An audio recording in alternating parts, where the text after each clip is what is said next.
Are you stuck? What about unhappy? Join Alena Chapman, author, mentor, and life coach for 30-minute moments as she challenges you to get out of the doldrum and start living your life to the fullest. It's time to celebrate that life with 30-minute moments. Hello, you are listening to 30-Minute Moments, and I'm your host, Alena Chapman.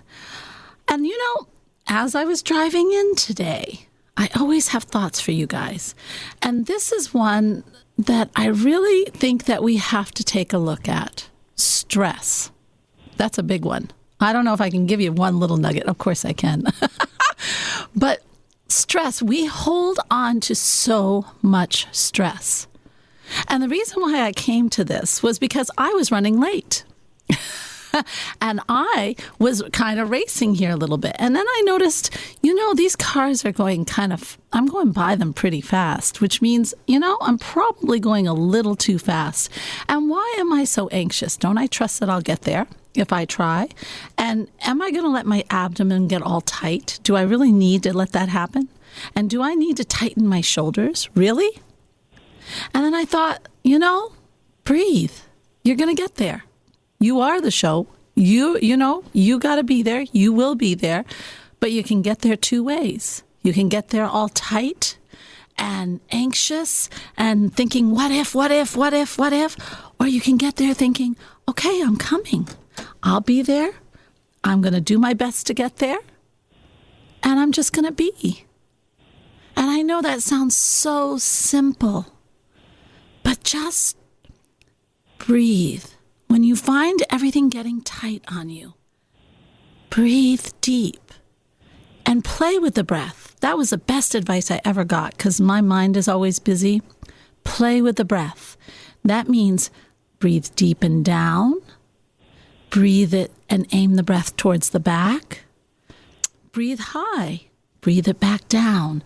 Play with the breath and it will take you off the stress and then start to release those shoulders and those hips and that abdomen and say, okay, I'm going to do the best I can and I'm going to do the very best I have to offer and that's what I'm going to do. Try that this week. That's my little nugget. All right. I am so interested in this show today. I have a very unique person. I'm very excited. I love this. I love this show. Her name is Dr. Terrilyn, I think you pronounce it, L. Curry Avery. Now, she is the creator of pastology. What is pastology? It's new to me, too. The cutting-edge field that focuses on the synergy between pastoring and psychology. Didn't I tell you this would be interesting and perfect for a Sunday? In her work, both as an ordained minister and as a licensed psychologist, Dr. Curry Avery observed that although religion is a healing balm for some, often it's an instrument of wounding for others. And that's true. Some people, I grew up Catholic, and although it was a healing for some, others would feel like they had to sacrifice and that they were sinners and they would punish themselves. I never understood that. And so Dr. Curry Avery emphasizes the journey towards sacred intelligence, the ability to tap into one's internal source, perfect for this show, in order to move towards intelligent choices.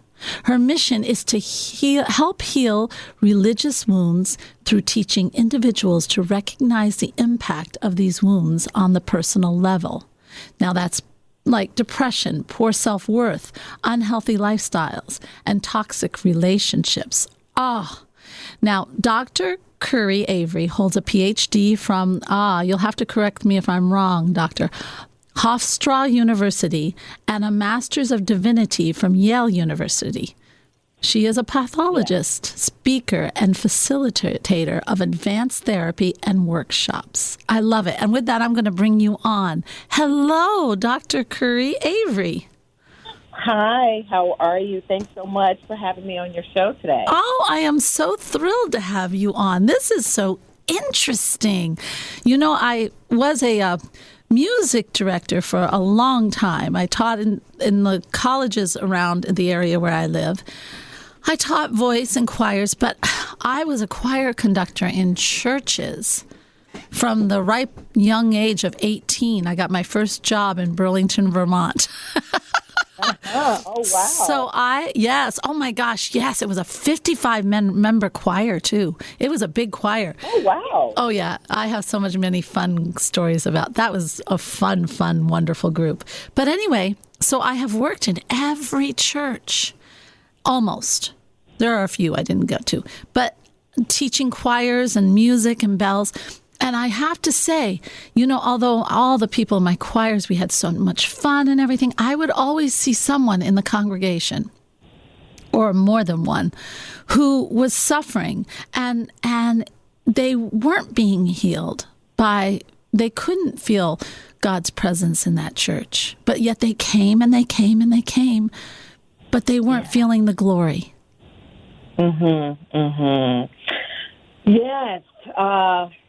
Wow, there's so many places that I could go. And so I want to make sure that we stay structured. Well, you know what? Let's talk about how you bring in the psychology to help some of these people.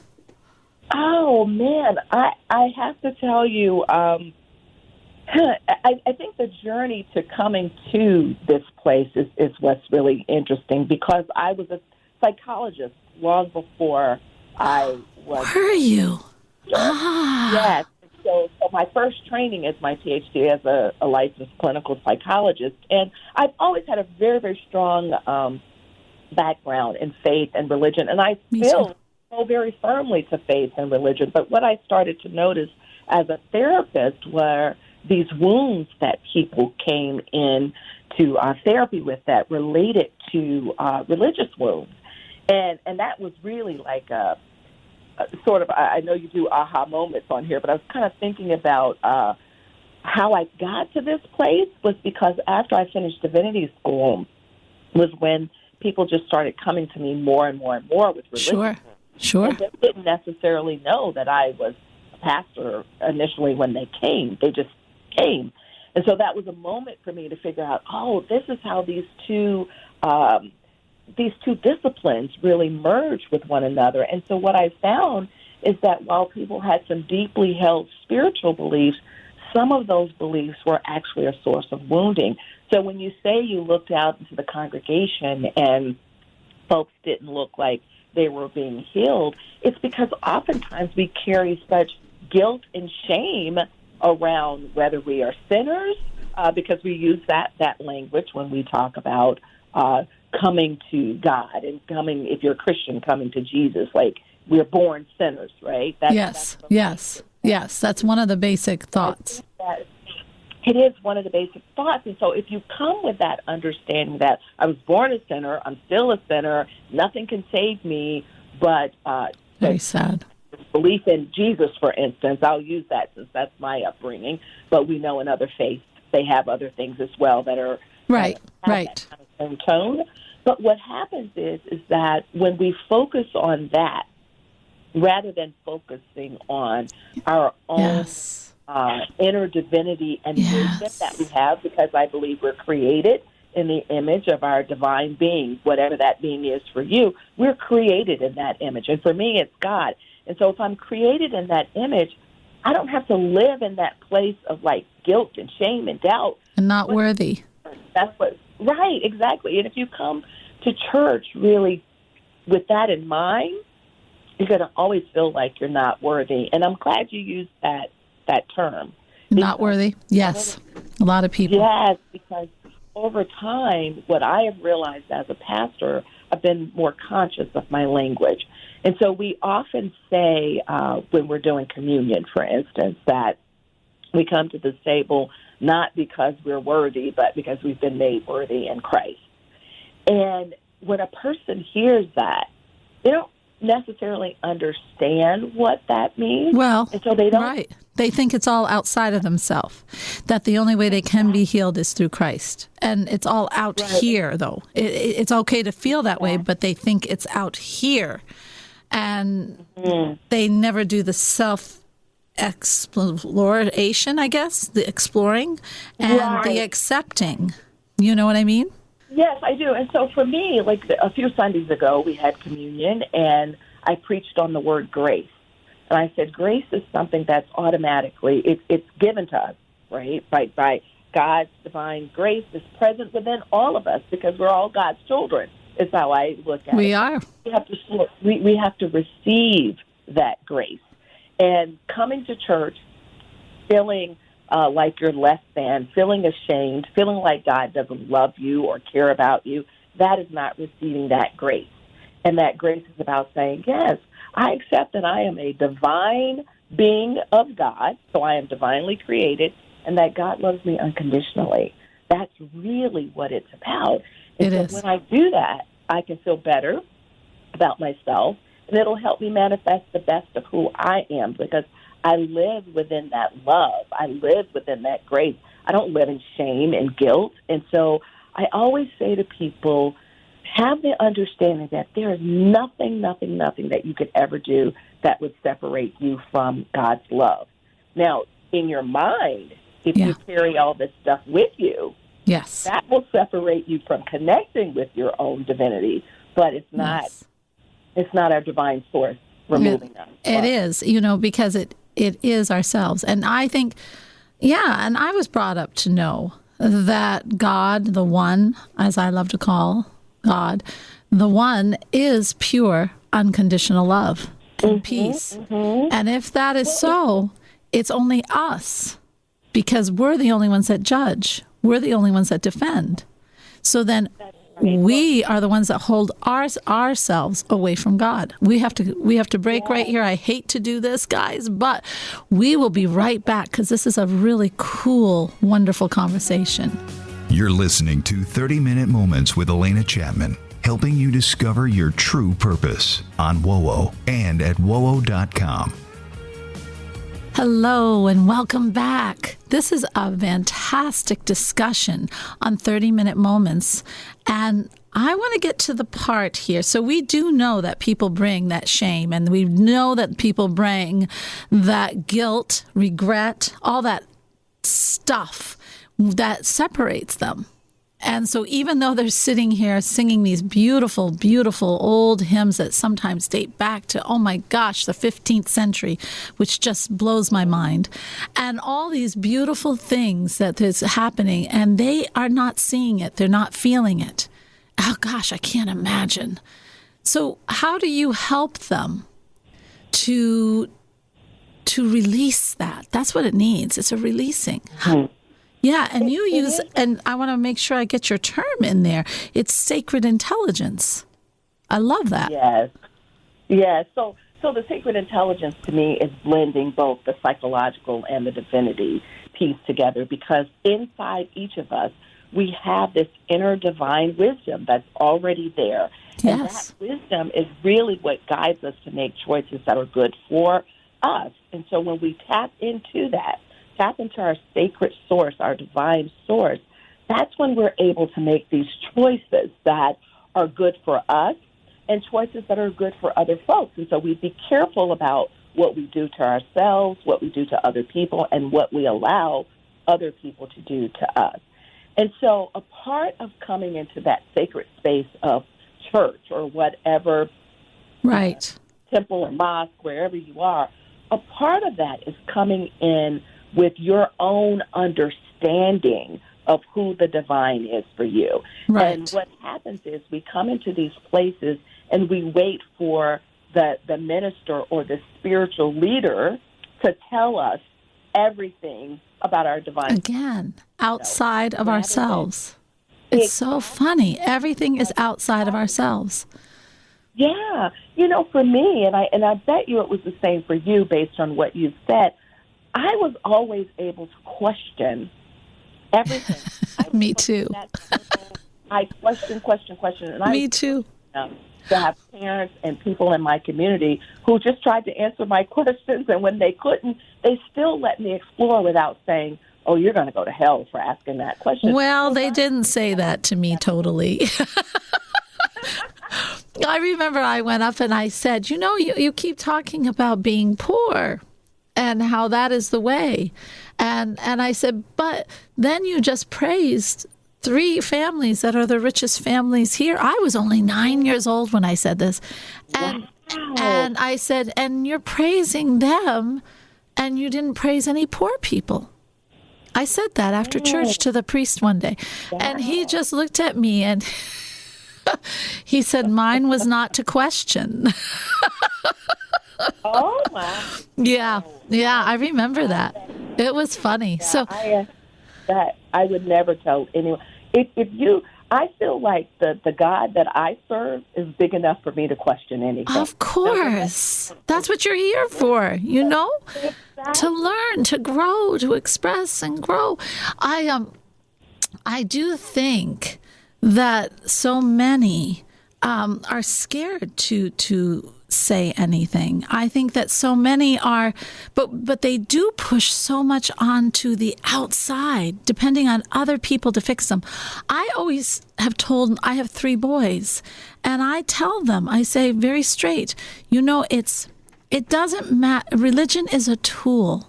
Everything on this earth is a tool. But the whole goal is to find the tool that works for you to connect yourself to Source. Mm-hmm. I think that you and I must be kindred spirits. That really was the term that I even knew as a teenager. I said the Bible is a tool for which I could live my life. But it's up to me. I mean, I just knew it's up to me to have my connection with God. And so I have to tell you, there's some people who are okay with me working with folks on the wounds of religion, and other folks are completely intimidated by it because they feel like, what is she going to say? I don't say anything against God. No, of course not. I speak about religious practices and doctrine that keep people oppressed and bound and staying in places of hurt, because that's not what divine love is. No. We aren't held accountable for some of the things that we do. I do think that there are biblical principles that we ought to hold on to, and love is the main one, right? Love is the big one. Love is the very big one. Love does really change everything. Absolutely everything. Exactly. But it's hard to love yourself or love the world if you are surrounded by shame or you're surrounded by, I can't. Yeah. Right. So you asked me, I think earlier about how do I really help people and connect with them. Yes. One of the things that I do is, so I have a book called Sacred Intelligence, and it's the essence of sacred, selfish, and shared relationships. So in that book, I talk to people about how do you develop your relationship with the sacred, how do you develop your relationship with yourself, and how do you develop it with other people.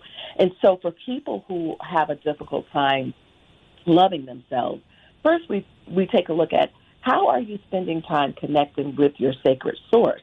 And since writing that book, if the wounds of religion came out a little bit more. So in my book that I'm writing now on the wounds of religion, yes. I invite people to reimagine their sacred source, something other than they've always thought in their lives. Now that is interesting. So now let me see if I'm getting this right. And also for all the listeners out there, I want to make sure it's very clear. So you're not picturing the old man in the beard kind of thing. That's right. You're learning, not that that's a bad thing. I mean, God, that carried me through a long time, but to look at it in its truth, maybe for you, your truth to it, instead of what somebody tells you it looks like. Is that what you're saying? Right. So so if you think of your sacred source as this punishing God, yes, right, who you can't move to the right. Jealous, punishing, vindictive. You live in fear all the time. In fact, some of the language of the Bible talks about, fearing the Lord and this and that. And so a lot of times people preach from that perspective. I say, who is God to you? And let's reimagine. And how has God really shown up in your life? Wow. And sometimes we blame God for things that are not God, things that are yes. our choices, or things that are... It is ours. So Yeah. So part of the thing is, say you've been wounded by a spiritual leader who has abused you sexually or physically or even mentally. Yeah. That's and a big one. I've worked with who are really angry with God. And so I have to do work around that wasn't really God. No, and it hurt me that was so man bad. or people. Yeah. Man. And so we have to kind of work through some of those Sure. things, and we have to work through the practices that you have. If you are, for instance, attending the church, where do you see conflict at? Where do you see things that are making you feel less than? Do you think that's in line with the God that you serve? So a part of it is helping people to think outside of what they're hearing when they go into church. You know, Yes. Yes. believe so much in what the church is saying without, as you said, going inward. That's your inner divine wisdom that guides you. And I want to tell you, if you don't get this spiritual part right, it doesn't matter what your career is, it doesn't matter what relationships you have, you're going to struggle just a little bit more because it's true. you will. It's blocks. Yeah. We will be right back. This is 30-Minute Moments, and you know it's my favorite part coming up. This is 30-Minute Moments with Alena Chapman, helping you find your inner self every Sunday on WOWO and at WOWO.com. Welcome back. It's 30-Minute Moments and my favorite part, the shift. Okay, so this is the aha moment, the pivotal moment, the story that, we get them all the time, guys. We get this all the time. Aha moments happen to us all the time. It's just whether we pay attention.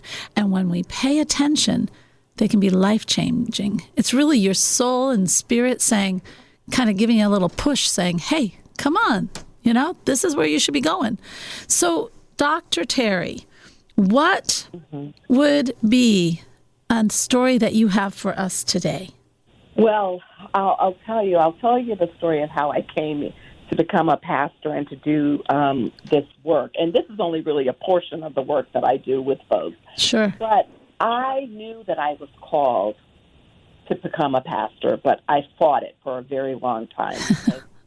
I mean, really, who wants to be a pastor? It's hard. It's a hard work. It's a lot. It's very hard work. So I was already a psychologist, feeling like I was doing God's work anyway. And so I got this call that really I was sitting at a women's retreat, and this pastor was preaching. And she was saying, can you hear me now? Like that old commercial. Oh, yeah. Yeah, the Verizon or whatever. Yeah, or whatever it was. Yeah. And so every time she said it, it was like punctuating, like God was just tapping on my inside saying, can you hear me now? And so I went to talk to her after she was done, and I was sobbing, crying, and saying, I don't know. And she said, you know.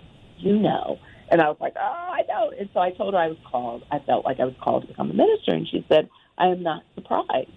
And I said, I'm already serving God through the psychology work that I'm doing. Trust me, I'm serving. And she said, well, it's not that you aren't serving as a psychologist, but what can you do as an ordained minister that you can't do now? Ooh, so that was good. I was done. Yes, it was very good. Yeah. And so fast forward, after I get my divinity degree, still saying I don't want to pastor a church, but I would pastor anyway. I was sitting in my office one day in my private practice, and I kid you not, over half of the people that I was seeing were wounded by religion. And I have one person in particular, and I tell this story a little bit in my TED Talk, who is a gay male, and he just said, I don't think I could be gay. I just don't think I could be gay. And I said, but you are. I mean, he had told me his whole story, and I knew that he was. Aww. With this piece. And this person suffered terribly. I know. I've seen it. It's very sad. Yeah, and he just suffered. And so that was the aha moment, having all these people who seemed to just be coming to me. And I said, I get it, God. Yes. My presence as a pastor is very different. Much far-reaching. And so whether I'm helping transformational leaders or other folks get through whatever they're going through and using their faith to get through it, because we all need a spiritual leader in our lives. It's really about helping people to understand who they are as a spiritual being and the work that they are called to do, and that when you live in that guilt and that shame, or when you live in thinking that you're not good enough to do what God is calling you to do, or you're afraid to do what God is calling you to do, that's when you need people like me who can kind of help you decipher some of the stuff. How do we get hold of you if we need, people want to find out more? The best way is to go to sacredintelligence.com and connect with me there. There's a contact page there. Wonderful. As well. They can follow me on Instagram at Terrell and Curry if they'd like to. And also I would encourage them, I have a Sacred Dwelling community that they can learn more about on the intelligence page. And I like that. For people who want to hear inspirational messages throughout the week and just connect with their inner being. Ooh, very nice. Well, all right, for all our listeners out there, that is how you can get hold. And if you are having a struggle inside, it's good to reach out. You do not have to have the separation from Source, but it's all about connecting with yourself, with Source, and with others. And that's what Namaste is. I thank you for being part of this show. I thank everyone for listening.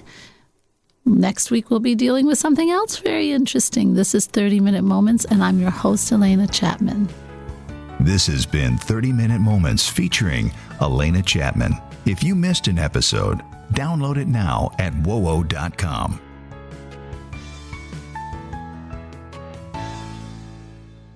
Hi, I'm Alena Chapman, and I'm your host for 30-Minute Moments and all that ease and betterment in the life we bring. So I have a question for you. Do you feel you deserve all that betterment and ease in your life? Also, do you feel you must struggle? Or do you feel stuck in the muck? Or you may even just want that peace and happiness and balance in your life. I want to first thank everyone who has chosen to chat with me, and oh my gosh, you are so awesome people, and because of the wonderful response, I have decided to open up more of my calendar to all of you because I love you. And I'll tell you what, all you have to do is text 41411 and type in Meet Alena and schedule your time. Text 41411 and we can talk. Podcasts by Federated Media.